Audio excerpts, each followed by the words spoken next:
네, 제가 말씀 읽어드릴게요. 여러분 화면 통해서 보시고 또 눈으로 같이 따라 읽어주시면 좋겠습니다. 예수께서 제자들에게 말씀하셨습니다. 그러므로 내가 너희에게 말한다.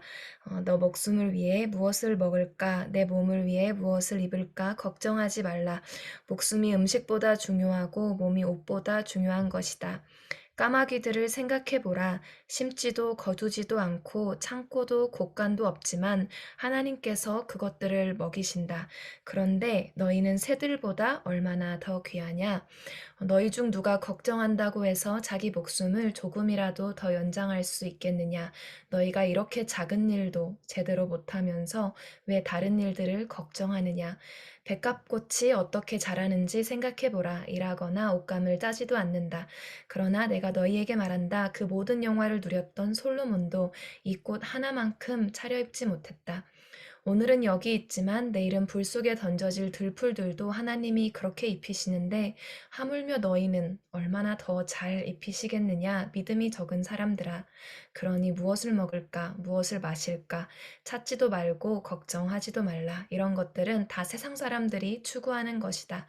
아버지께서는 너희에게 이것들이 필요하다는 것을 아신다. 그러므로 너희는 오직 그분의 나라를 구하라. 그리하면 이런 것들을 너희에게 더해 주실 것이다. 두려워하지 말라 적은 무리여. 너희 아버지께서 그 나라를 너희에게 주기를 기뻐하신다. 너희 소유를 팔아 자선을 베풀라. 너희는 자신을 위해 닳지 않는 지갑을 만들어 없어지지 않는 재물을 하늘에 쌓아두라. 그곳에는 도둑이 들거나 좀먹는 일이 없을 것이다. 너희 재물이 있는 곳에 마음도 가는 법이다. 아멘. 오늘 누가복음 12장 22절에서 34절 본문 걱정하지 말라라는 제목으로 저희가 같이 묵상해 보았으면 좋겠습니다. 여러분은 무엇을 걱정하면서 사시나요? 여러분이 걱정하시는 게 있다면 한번 머릿속에 생각해 보시겠어요? 오늘 여러분은 여러분의 인생의 이 목적지를 생각하면서 사셨습니까? 아니면 그저 단지 내가 한 달 뒤에 또는 뭐 1년쯤 뒤에 가지고 싶은 직위라든가 직장이라든가 돈, 결혼, 내가 누리고 싶은 라이프 스타일, 사람들의 인정과 칭찬, 이런 것들을 바라보면서 살진 않으셨나요? 사랑하는 여러분, 이 오늘을 사시면서 여러분은 마지막 날 여러분을 맞아주실 주님의 얼굴, 주님의 그 십자가에 못 박힌 손, 그리고 그 사랑의 품에 안길 날을 오늘 바라보셨습니까? 여러분은 주님과 다시 연합할 그날을 보며 그것을 향해서 하루하루 걷고 계십니까? 사랑하는 여러분, 오늘 여러분의 영혼의 평안이 주님께 닻을 내리고 있으시기를 소망합니다. 여러분의 영혼의 행복이, 여러분의 모든 보화가 주님과 다시 연합하는 그날에 닻을 내리고 있으시기를 주님의 이름으로 축복합니다. 오늘 본문을 이해하기 위해서는 예수님이 어떤 맥락에서 이 오늘의 그런 말씀들을 하신 것인지 알면 더 이해가 잘 되실 것 같아요. 예수님이 오늘 그런 말씀들, 까마귀, 백합 뭐 이런 말씀들을 꺼내시는 그 맥락은 이제 바로 전날 본문에서 어리석은 그 부자의 비유에서 이어져서 말씀을 하시고 있습니다. 누가복음 12장 이제 이 전 본문인 13절에서 21절 그 전날 본문은 이제 이 어리석은 부자의 비유가 나오죠. 한 부자가 있었어요. 그리고 이 부자는 곡식을 어떻게 내가 더 많이 쌓아둘 수 있을까, 저장해 놓을 수 있을까 고민을 했습니다. 그래서 지금 창고가 있는데 그것을 허물자, 그리고 창고를 더 크게 짓자, 더 투자를 하자. 그래서 거기다가 더 많이 곡식을 저장을 해두면 되겠다라고 생각을 하면서 이 미래 플래닝을 하는 거죠. 미래를 위한 투자를 하는 거예요. 이게 계획을 세웁니다. 그런 부자에게 하나님께서 이렇게 말씀을 하십니다. 그러나 하나님께서 그에게 말씀하셨다. 이 어리석은 사람아, 오늘 밤 내 영혼을 내게서 찾을 것이다. 그러면 내가 너를 위해 장만한 것들을 다 누가 갖게 되겠느냐? 그런데 여러분, 이 부자가 이 창고를 지어서 더 많은 곡식을 쌓자라고 계획을 세울 때 이 부자가 원하던 게 무엇이었을까요? 이 부자가 이 곡식 더 많이 쌓는 방법을 고민했던 이유는 무엇이었을까요? 누가복음이 여기 12장 18, 19절에는 이렇게 예수님께서 비유 속에서 말씀을 하세요. 그리고 말했다. 이렇게 해야겠다. 지금 있는 창고를 부수고 더 크게 지어 내 모든 곡식과 물건을 거기에 쌓아두어야겠다. 그러고 나서 내 영혼에게 말하겠다. 영혼아, 여러 해 동안 쓸 물건을 많이 쌓아두었으니 편히 쉬고 먹고 마시고 즐겨라. 걱정하지 않고 보장이 되는 거죠. 내 영혼에 편히 쉬고 먹고 마시고 즐기는 걸 보장을 하는 거예요. 여러 해 동안 걱정할 필요 없이, 내가 막 매해 불안할 필요 없이 평안하고 기쁘기만 할 수 있는 거. 이 부자는 곡식을, 재산을 많이 축적해 놓으면 자기의 영혼의 평안과 기쁨과 쉼을 누릴 수 있을 것이라 기대를 했던 것이죠. 여러분, 우리가 원하는 건 무엇일까요?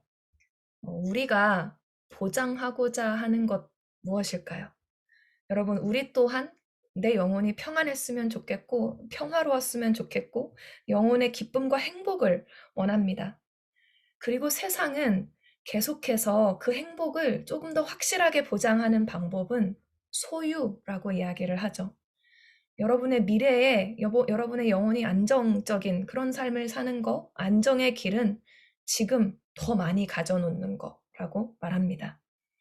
그런데 우리 주님은 그렇게 말씀하지 않으시죠. 오늘 본문 누가복음 12장 31절에서 34절에서 예수님은 이렇게 말씀하십니다. 그러므로 너희는 오직 그분의 나라를 구하라. 그리하면 이런 것들을 너희에게 더해 주실 것이다. 두려워하지 말라 적은 무리여. 너희 아버지께서 그 나라를 너희에게 주시기를 기뻐하신다. 너희 소유를 팔아 자선을 베풀라. 너희는 자신을 위해 닳지 않는 지갑을 만들어 없어지지 않는 재물을 하늘에 쌓아두라. 그곳에는 도둑이 들거나 좀먹는 일이 없을 것이다. 너희 재물이 있는 곳에 마음도 가는 법이다. 오히려 이 땅에 재물을 쌓지 않는 것이 우리 영혼의 행복을 보장하는 길이라고 하십니다. 이건 이해하기 어려운 역설이죠. 이 세상이 우리한테 말하는 거랑 완전 다른 내용입니다. 여러분이 잘 아시는 찬송가가 있을 거예요. 내 평생에 가는 길, 내 평생에 가는 길, 이거 들어보셨죠? 19세기에 이 호라티오 스페포드라는 남자가 이제 쓴 찬송시예요. 제가 오늘 이 찬송가를 어머니께 카톡으로 보내드렸어요. 어머니께서 이제 들어보시더니 이렇게 답장이 왔습니다. 아, 이 가사를 들으니까 5월에 엄마 말 그대로 읽어드리는 거예요. 5월의 따사로운 산정을 하나님과 같이 걷는 듯한 따사로운 찬양이구나라고 답장이 왔습니다. 가사가 그럴듯해요. 가사가 이렇습니다. 내 평생에 가는 길 순탄하여 늘 잔잔한지 큰 풍파로 무섭고 어렵든지 나의 영혼은 늘 편하다. 내 영혼 평안해. 내 영혼, 내 영혼 평안해. 저희 어머니가 그렇게 답장하실 만하죠. 그런데 여러분, 이 곡은 이 작곡가인 호라티오 스페포드가 어떠한 상황에서 작곡한 곡일 것 같으세요? 사실 이 찬송가는 햇살이 비치는 이런 평온한 들판을 바라보면서 작곡한 것이 아닙니다. 19세기 후반 1873년에 스페포드는 변호사였고 45살이었습니다. 미국 시카고에서 가족과 함께 살고 있었고 변호사 일을 하면서 동시에 부동산 사업도 하고 있었어요. 그리고 4명의 어린 딸을 두었습니다. 제일 어린 딸은 4살이었고 제일 나이가 많은 딸은 12살이었다고 해요. 이 스페포드 가족은 그 해에 그 크리스마스 시즌에 맞춰서 유럽 여행을 가기로 합니다. 대서양을 건너서 여행할 이 배 표를 끊어놓고 너무나도 설레고 기대하는 마음을 가지고 기다리던 중에 여행 출발하기 마지막 순간에 이제 남편의 그 부동산 사업 때문에 급한 일로 인해서 이 남편, 그러니까 이 스페포드는 이제 가족과 함께 여행을 같이 출발하지 못하게 돼요. 그래서 가족을 아내와 어린 내 딸을 먼저 보내고 내가 이 일 빨리 처리하고 나도 배표 다시 사서 쫓아갈게 라고 약속을 하고 아내와 어린 내 딸을 배에다가 실려서 유럽으로 가족여행을 먼저 떠나 보냅니다. 그런데 유럽으로 항해하던 이 배는 대서양 한가운데에서 영국 선박과 스코틀랜드 선박과 정면 충돌하면서 순식간에 가라앉고 맙니다. 그 안에 안나만 겨우 구출이 되지만 그 어린 딸 4명은 그날 다 바다에 빠져 죽고 말았습니다. 아내가 구출되어서 영국에 도착하자마자 급하게 남편에게 전보를 보냅니다. 그리고 남편은 미국에서 그 소식을 받고 긴급하게 배를 타고 영국으로 건너갑니다. 배를 타고 대서양을 지나가는 그날 밤 선장이 남편을 불러요. 그러면서 이 지점이 당신의 내 딸이 이 바닷속에 묻혀 있는 지점이라고. 여기서 그 배가 가라앉았다고 알려줍니다. 사고가 난 바로 그 지점을 지나던 그날 밤, 이 어린 딸 넷을 한꺼번에 잃어버린 그 깊은 바다 위를 항해하는 갑판 위에서 눈을 들어서 그 밤하늘을 바라보면서 하나님을 향해 눈을 들어서 그 영혼의 새벽녘에 하나님께서 그 남편의 마음속에 부어주시는 평안을 노래한 곡이 바로 내 평생에 가는 길입니다. 그래서 영어 그 원어 가사를 보면 이런 내용입니다. 한글이랑 거의 비슷한데요. 내 길의 평화가 강물처럼 흐를 때에도, 슬픔이 바다 폭풍처럼 파도칠 때에도, 내게 주어진 상황이 어떠할지라도 주께서 내게 이렇게 고백하게 하셨습니다. 나의 영혼은 보살핌을 받고 있다고. 나의 영혼은 평안하다고. 여러분의 평안은 어디에 있나요? 여러분의 영혼의 닻은 어디에 내려져 있는지 돌아보시면 좋겠습니다. 여러분이 오늘, 매일, 그리고 그분의 나라에 들어갈 그날까지 바라보아야 할 우리의 영혼의 종착지가 어디인지 돌아보시기 바랍니다. 그리고 여러분이 매일 바라보시는 그 목적지가 우리 주님의 품에 안기는 그날이시기를 주님의 이름으로 축복합니다. 이제 묵상 질문들 통해서 우리 본문 같이 공부해 보도록 하겠습니다. 첫 번째 묵상 질문입니다. 예수님은 어떤 예로 하나님의 돌보심을 말씀하시나요? 24, 27절 같이 읽어볼게요. 까마귀들을 생각해보라. 심지도 거두지도 않고 창고도 곳간도 없지만 하나님께서 그것들을 먹이신다. 그런데 너희는 새들보다 얼마나 더 귀하냐? 백합꽃이 어떻게 자라는지 생각해보라. 일하거나 옷감을 짜지도 않는다. 그러나 내가 너희에게 말한다. 그 모든 영화를 누렸던 솔로몬도 이 꽃 하나만큼 차려입지 못했다. 사랑하는 여러분, 이 세상에서 미래에 어떻게 살아야 하는지를 인간만큼 많이 걱정하는 존재는 없는 것 같아요. 우리는 끊임없이 우리의 미래에, 우리의 노후에 먹고 살 돈이 없을까봐, 누리고 싶은 만큼의 그런 거주지를 누리지 못할까봐, 그런 라이프 스타일을 영위할 만한 재력이 없어질까봐, 그 일이 일어나기 수십 년 전부터 우리는 미리부터 걱정하고 불안해하고 막 불평하고 그것을 대비하려고 안간힘을 쓰면서 삽니다. 그리고 세상은 계속 우리한테 말해요. 지금 준비 시작해도 너는 늦었다고. 보험 빨리 들고 연금 들고 청약통장 만들고 미래 대비를 하고 저축하면서 쌓아두고 살으라고 이야기합니다. 그런데 여러분 생각을 해보시면 인간 말고 그런 피조물은 이 세상에 하나도 없어요. 까마귀를 보라고 예수님이 말씀하시죠. 하나님께서는 이렇게 하나님이 어떻게 까마귀를 먹여 살리시는지 보고 우리한테 배우라고 하세요. 그리고 오늘 본문 바로 이렇게 전날 본문이었던 12장 6절에 보면 그 까마귀도 보고 너네 참새도 좀 보고 이렇게 까마귀랑 참새한테서 좀 보고 배우라고 하세요. 누가복음 12장 6절입니다. 참새 5마리가 2아사리온에 팔리지 않느냐? 그러나 하나님께서는 그중 참새 1마리까지도 잊지 않으신다. 여러분, 이 참새 까마귀 여기서 우리가 뭘 보고 배울 수 있죠? 가장 먼저 우리가 피조물인 것을 배우라고 하십니다. 여러분, 우리는 그냥 살아있는 생명체, 내가 내 스스로를 지켜내야 하는 서바이벌 속에서 생존하고 있는 그런 생명체가 아니라고 하세요. 뭐라고 하시죠? 창조주가 있는데 그 창조주는 자신이 창조하신 피조물이 심지어 그 피조물이 참새나 까마귀 한 마리일지라도 그 참새, 그 까마귀가 지금 어디서 뭐 하고 있고 살아있는지 죽었는지 오늘 먹을 게 있는지 없는지 아신다는 것입니다.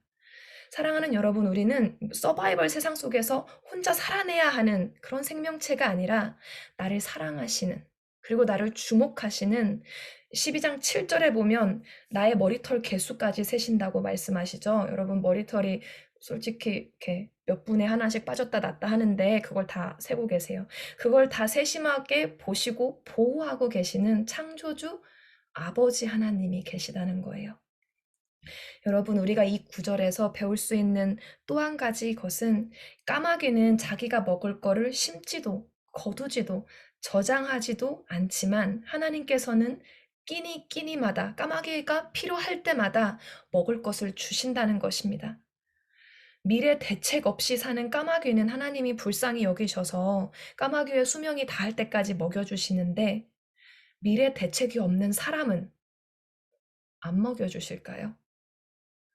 그런 하나님이라면 모순이라고 오늘 성경은 말씀하고 있는 것이죠. 그런데 우리는 하나님이 까마귀랑 참새를 먹여주는 건 당연하다라고 생각을 하면서 우리를 먹여주시는 건 안 해주실까 봐 굉장히 두려워합니다. 그런데 예수님이 말씀하십니다. 그런데 너희는 새들보다 얼마나 더 귀하냐. 모든 피조물이 하나님의 눈에 동등하고 평등하지 않다는 거예요. 너희는 새들보다 귀하다.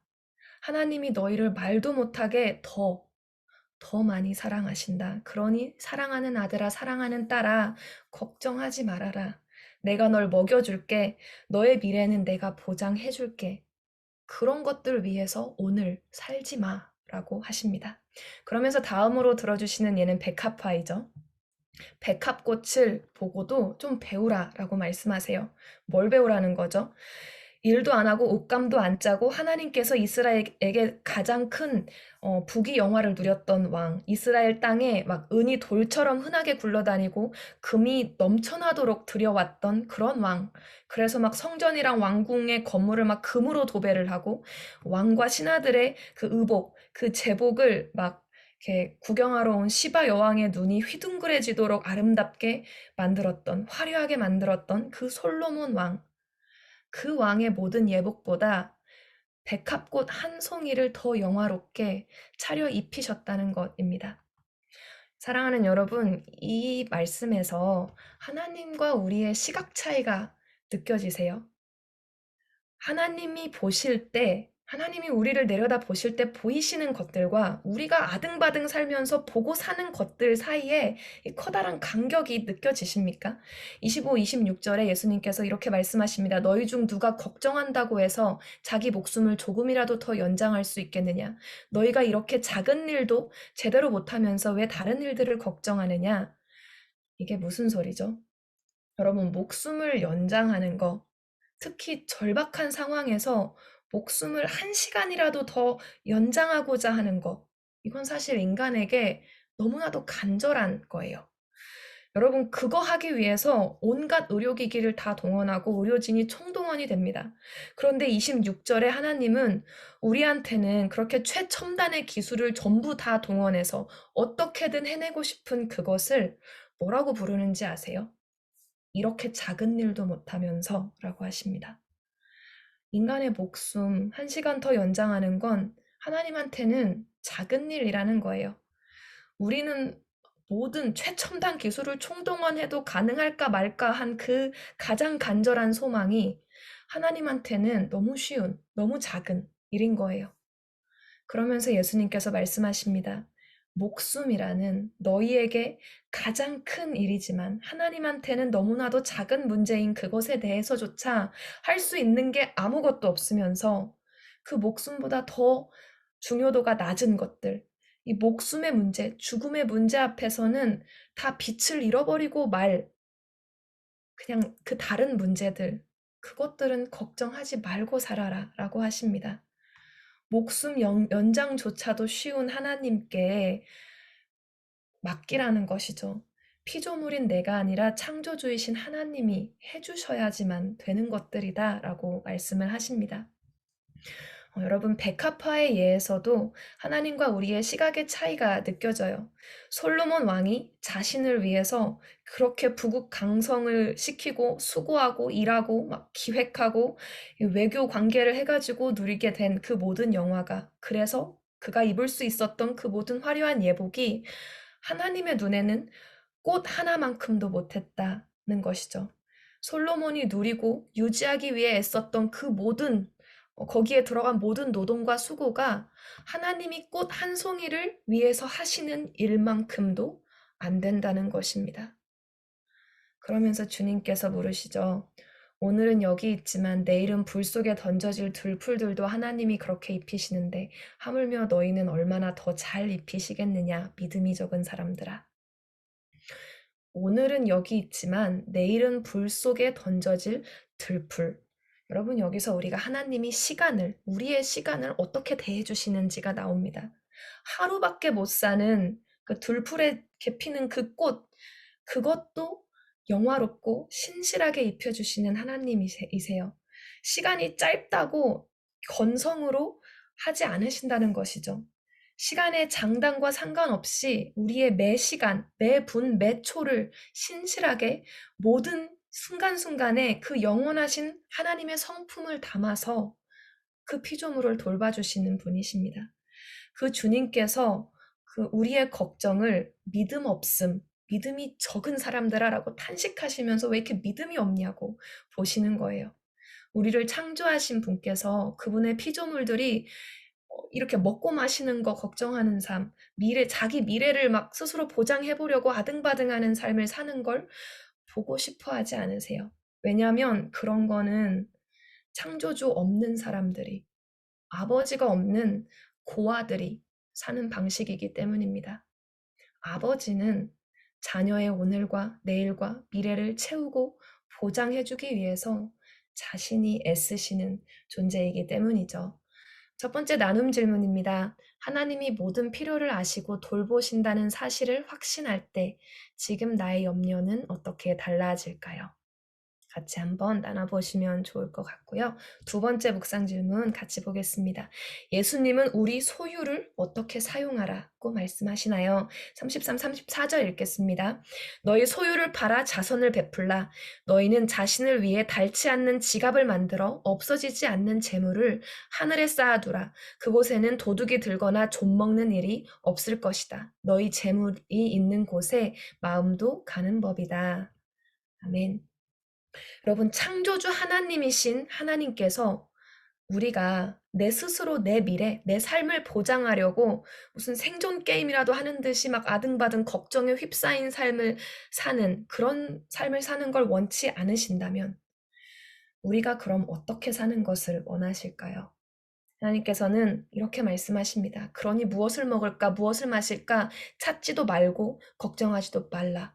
이런 것들은 다 세상 사람들이 추구하는 것이다. 아버지께서는 너희에게 이것들이 필요하다는 것을 아신다. 찾지도 말고 걱정하지도 말라고 하십니다. 아버지께서는 자녀가 필요한 게 뭔지 이미 아시는 거예요. 왜냐하면 아버지는 공급자이시기 때문입니다. 아버지는 자녀에게 자녀가 필요한 것을 당연히 주세요. 그리고 그 자녀가 이렇게 구하지 않아도 주세요. 게다가 지금 아버지가 이미 내가 지금 필요한 거 알고 당연히 공급해 주려고 생각하고 준비 이미 하고 있는 걸 자녀가 막 덜덜 떨면서 하루 종일 근심에 쌓여갖고 막 내가 오늘 저녁을 먹을 수 있을까 없을까 뭐 이렇게 하고 있으면 그거 보는 게 아버지한테 더 고통인 거예요. 내 딸아, 내 아들아, 너 왜 그래? 내가 지금 너 다 해주려고 계획까지 다 세워놓고 내가 지금 다 예비까지 해놨는데 그래서 딱 이렇게 그때가 되면 해주려고 다 해놓고 있는데 너 도대체 왜 그래? 왜 자꾸 그런 걸 나한테 구하니? 걱정하지 마, 나 너의 아빠야 라고 하시는 것이죠. 그렇다면 무얼 구하라 라고 하실까요? 창조주 아버지는 그 피조물인 우리가, 그 자녀인 우리가 어떻게 사는 것을 상상하시면서 우리를 창조하셨을까요? 그리고 그 자녀인 우리가 어떻게 살면 가장 행복하리라는 원리를 세우셨을까요? 누가복음 12장 30일 32절입니다. 예수님이 말씀하십니다. 그러므로 너희는 오직 그분의 나라를 구하라. 그리하면 이런 것들을 너희에게 더해 주실 것이다. 두려워하지 말라 적은 무리여. 너희 아버지께서 그 나라를 너희에게 주기를 기뻐하신다. 여기서 32절에 저 적은 무리여라는 표현은 이렇게 한글로 보니까 마치 이렇게 사람들의 무리를 지칭하시는 것 같아 보이는데 이 포임니온이라는 단어예요. 리틀 플락이라는 단어인데 이거는 이제 여기 모인 사람들의 무리여 뭐 이렇게 사람들을 부르는 게 아니라 어린 양떼야, 작은 양떼야라고 부르고 계시는 목자의 음성입니다. 양한테 여러분 목자가 이렇게 너 스스로 야생에서 생존해라고 이렇게 쫓아내지 않죠. 목자가 대신 양을 위해서 초장을 찾고 거기에 혹시 독초가 있을까 봐 미리 가서 독초 다 뽑으시고 곳곳에다가 이 소금 덩어리도 다 놔주시고 그리고 밤낮 없이 양옆을 지키시면서 맹수를 쫓아주시고 그 생명을 내려놓으시면서 양을 살리시는 목자가 부르시는 소리가 바로 이 포임니온 어린 양떼야 라는 주님의 우리를 부르시는 소리인 것입니다. 두려워하지 말라. 나의 소중한 어린 양떼야. 너희한테 아버지가 있단다. 너희 아버지는 너희에게 자신의 나라를 주시기를 기뻐하신단다 라고 말씀하시는 부분이에요.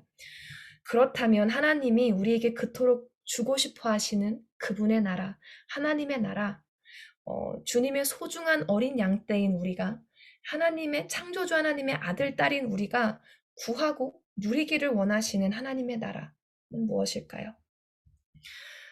여러분, 지난주에도 우리 그 LTC 주제가 기도였다는 거 기억하시는 분들 계실 거예요. 주님께서 무엇을 위해서 기도해야 되는지 알려주셨었죠. 이어서 오늘은 우리한테 또 이것을 위해서 기도하라라고 뭘 위해 기도하라는 걸 지금 또 알려주고 계시는데요. 여러분 지난주 한번 기억을 더듬어 보시면 지난주에 예수님께서 기도를 가르쳐 주시면서 기도에 대해서 가르쳐 주시면서 좋은 아버지이신 하나님이 그 자녀에게 주고 싶어 하시는 좋은 것이 무엇인지 말씀을 해주셨던 거 기억이 나시나요? 예수님께서 이렇게 말씀하셨습니다. 누가복음 11장 13절 너희가 악할지라도 너희 자녀에게 좋은 것을 줄 알거든 하물며 하늘에 계신 너희 아버지께서 구하는 사람에게 성령을 주시지 않겠느냐. 여러분, 성령을 구하라고 하십니다. 하나님께서 성령을 우리에게 주고 싶어 하신다고 하세요. 하나님께서 우리를 창조하시면서 누리게 하고 싶으셨던 것, 우리에게 주시기 위해 그 아들 예수 그리스도까지 보내셔서 십자가에 죽게 하시고 부활하게 하셔서까지 우리에게 주고 싶으신 것, 바로 자신의 영이신 성령 하나님이십니다. 그리고 왜 성령 하나님을 주고 싶어 하십니까? 성령이 오시면 예수님은 이렇게 말씀하셨습니다. 요한복음 14장입니다. 그러나 보혜사 곧 아버지께서 내 이름으로 보내실 성령께서 너희에게 모든 것을 가르쳐 주실 것이며 내가 너희에게 말한 모든 것을 생각나게 하실 것이다. 내가 너희에게 평안을 주고 간다. 곧 내 평안을 너희에게 준다. 내가 주는 평안은 세상이 주는 것과 같지 않다. 너희는 마음에 근심하지 말고 두려워하지 말라. 사랑하는 여러분, 성령이 오시면 하나님의 진리를 보게 하십니다. 우리 눈앞에 닥쳐 있는 이 세상이 다가 아니라는 것을 알게 하세요. 창조주 하나님, 아버지 하나님, 목자 되신 예수님을 알게 하시고, 체험하게 하시고, 의지하게 하시고, 그 말씀을 깨달아 알게 하시고, 하나님 나라 안에서 살게 하십니다. 여러분, 그 순간부터 성령님이 우리에게 오셔서 하나님의 말씀 안에서 임재 안에서 살게 하실 때 우리는 그 순간부터 이 세상이라는 서바이벌의 생존자가 아니라 하나님의 사랑받는 자녀, 창조주 하나님이 그 아들 예수 그리스도를 십자가에 못 박아 죽이시기까지 사랑하셔서 너무나도 연합하여서 살고 싶어 하시는 자녀로 변하는 것입니다. 그러면 우리는 이 세상이 아닌 그때부터 아버지의 나라의 보화를 쌓으면서 살 수 있게 돼요. 왜냐하면 그 전에는 이렇게 내 보존, 자기 행복을 위해서 막 안간힘을 쓰면서 걱정하면서 불안해하면서 이렇게 살아서 하늘나라에 쌓을 보화가 없었습니다. 그러나 성령이 오시면 우리가 하나님 나라를 경험하게 되면 하나님 아버지에 대해서 부요할 수 있게 되는 것이죠. 여러분 도둑이 들고 또 좀 먹는 이 땅에서의 재물을 쌓아서 내 생명을 내가 막 보존하려고 할 필요 없이 이제 마음껏 하늘에 없어지지 않는 상급을 쌓게 됩니다. 성령이 오셔서 우리로 하여금 이 세상의 근심에서 참으로 자유케 하시고 목자 되신 예수님을 알게 하시고 아버지 되신 하나님을 바라보게 하시고 그분을 기뻐하며 의지하게 하실 때 우리는 우리 손에 막 가득 움켜쥐고 불안해서 놓을 수 없었던 소유를 팔아서 나눠줄 수 있게 됩니다. 하나님을 닮아갈 수 있게 되는 것이죠. 그분의 마음이 가는 곳에 내 소유를 보내줘 버릴 수 있게 됩니다. 여러분 그게 바로 성경에서 삭개오에게 일어났던 일이죠.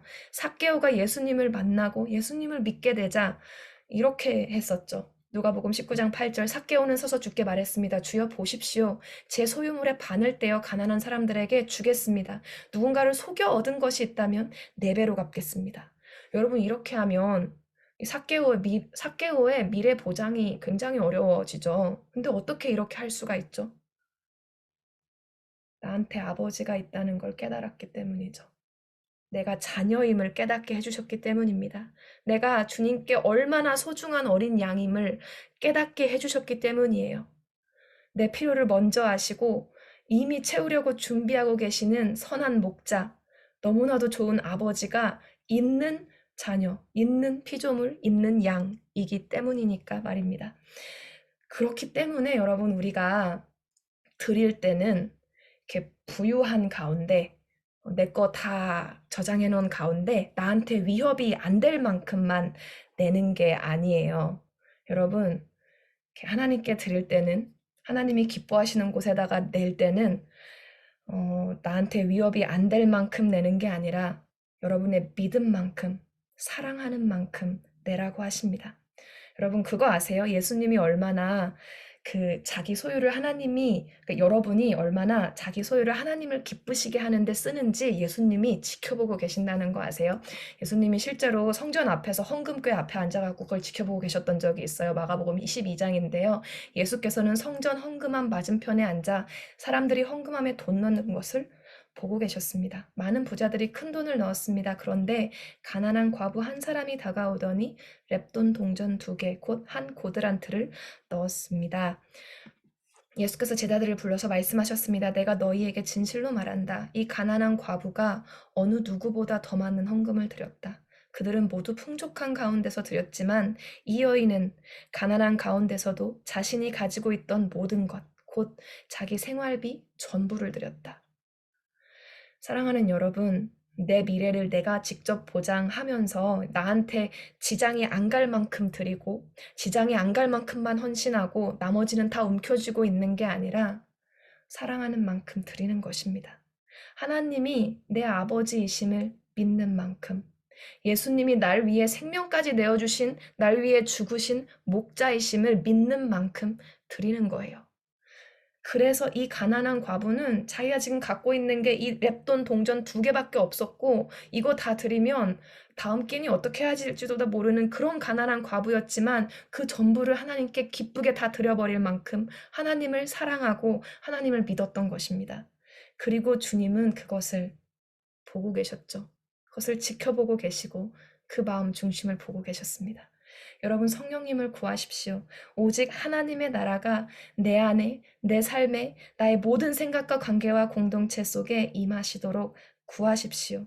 그리고 성령께서 여러분이 하나님 나라를 위해서 살게 하실 때, 하나님의 임재 안에 살게 하실 때, 그때 여러분 안에 계신 성령님이 하나님을 사랑하는 만큼 여러분 안에 계신 성령님께서 정말 예수님과 하나님과 연합하고 또 그분을 온전히 믿으시는 만큼 그만큼 여러분이 움켜쥐고 있는 것들을 주님이 기뻐하시는 곳들에 내어 드리십시오. 그럴 때 인간이 가장 원하는 사실 우리가 가장 필요하고 원하는 그 영혼의 평안과 기쁨과 감사 세상은 사실 알 수도 없는 주님께서 주시는 평안과 기쁨이 여러분의 영혼을 지키실 것입니다. 나눔 질문 2번입니다. 밑에 거 봐주시면 나눔 질문 2번은 재물을 하나님의 뜻대로 사용한다는 것은 어떤 모습일까요? 내가 지금 하늘나라에 쌓는 보물은 무엇일지 나누어 보세요. 여러분 이렇게 두 가지 나눔 질문 가지고 오늘 다락방 모임에서도 한번 나눠보시고 또 여러분 순모임, 주일 순모임에서도 나눠보시면 좋을 것 같습니다.